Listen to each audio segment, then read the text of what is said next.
Well, a Call Curtis investigation revealed that the state of California is taking in some people's money as unclaimed property, and they may never get it back. Curtis Ming exposes the loophole which has allowed the state to keep millions. Well, if you have money you haven't touched in 3 years, it could be considered unclaimed property. If it's less than $50, as this teen found out, you may never get it back. Getting bounced between Bank of America and the state of California. 15-year-old Tanner Cole just wants his Christmas and birthday money back. It's my money.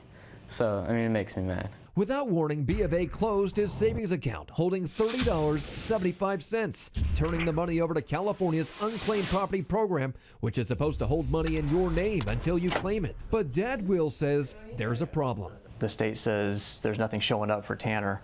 They don't have any record of receiving anything, and they don't know when it's coming or if it's coming. If you don't touch your money for 3 years, it's considered unclaimed property and must go to the state. But we found something pretty interesting in the state law.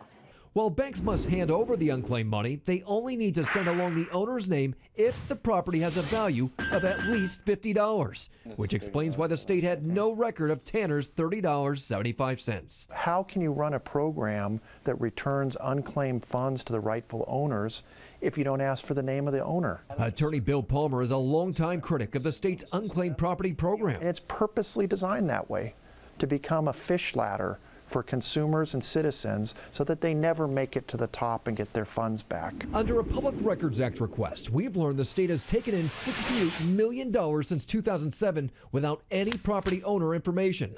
That's $68 million that belongs to you and ends up in the state's general fund.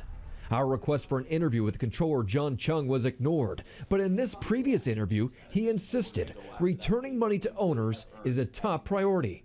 And that's why we're returning record amounts of money. Once we contacted Bank of America, they agreed to return Tanner's Christmas and birthday money. The new challenge, how to spend the $30.75. I think he's going to take me out to dinner. No, I'm taking me out to dinner. At least he gets his money back. Well, although the law does not require it, the state says it encourages all unclaimed property to be turned over with a name attached, and that's even if it's less than $50. B of A said they didn't send a name because it was not required. But don't they have to warn you for some reason if they're going to turn this money over? Under law, both the bank and the state are supposed to send you notification if it's about to go over to the state. But again, that is only if it's more than $50. Do you have any shot at all of getting your money back from the state? Comptroller's office says yes, they have a property owner advocate. If you get to that person, they're supposed to try to track down this money for you.